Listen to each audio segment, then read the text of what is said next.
when I was 16, sharing my first kiss with an 18-year-old Maxim in the middle of the dark woods when we're supposed to be playing flashlight tag, floats through my mind. The first and only time I ever saw him. A kiss I must have replayed over and over in my head a million times after it happened. I clear my throat. I kinda remember him. I kick off my heels, then pick them up before heading up the stairs to my first floor. What do you need from me? Maxim is coming into town next weekend and needs a realtor to set up a few viewings. He's also trying to figure out if he should buy a club or bar that is on the market, or build something from the ground up. I might be able to help him with that. Do you mind sending me his information so I can reach out to him directly to find out what he's looking for exactly? Yeah, I'll text it to you when we hang up. Great. I hear him take a deep breath. Is there anything I need to know about this guy? I ask, because a lot of time has passed since I saw him last, years ago. I gotta be honest with you. I've known Maxim his whole life. He was a good kid, and now he's a good man. But that doesn't mean he's not intense. Intense? I repeat, dropping my bag on the kitchen island before heading up another set of stairs and right to my bedroom. I flip on the light, then hit the button on the remote to close the blinds before going into my closet and placing my heels in the only empty spot on the shelf. He's a good guy. You already said that. I roll my eyes while wiggling out of my skirt. Just know that I'm only a phone call away if you two bump heads on anything. Are you trying to scare me? Or bring me a new client? I smile while putting on a pair of my favorite sweats. Just be careful.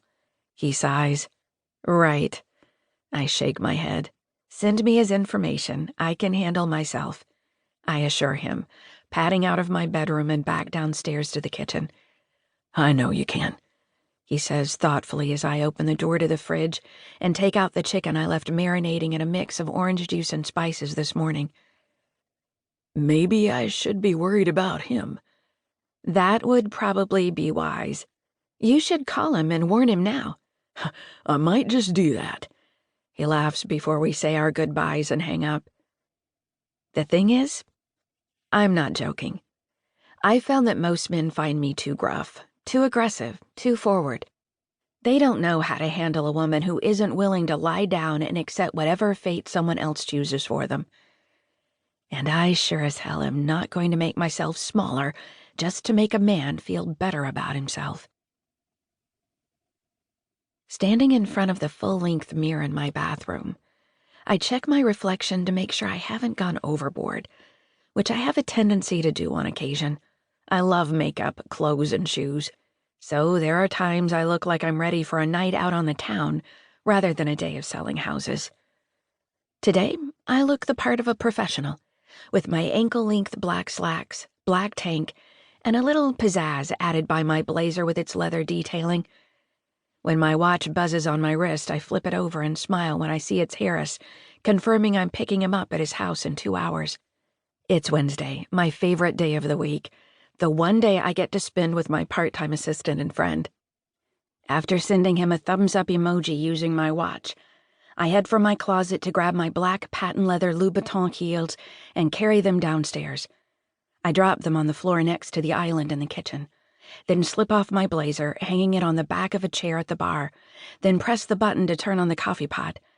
Once I make myself eggs and toast, I hit the button to open the glass garage door in my living room and take my plate and coffee with me outside to eat on my screened-in porch. 8 months ago, my sister May got a teaching job in a small town near our parents', so I decided that rather than renting another apartment, I'd buy a townhouse. It didn't take me long to decide on my place after I settled on a location, but I did have to wait for my unit to be built, which was not exactly ideal. That said, it was worth the frustration.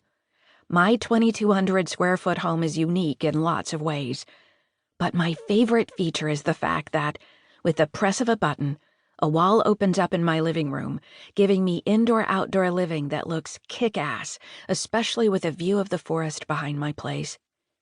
Settled at my outdoor table, I turn on the news for background noise.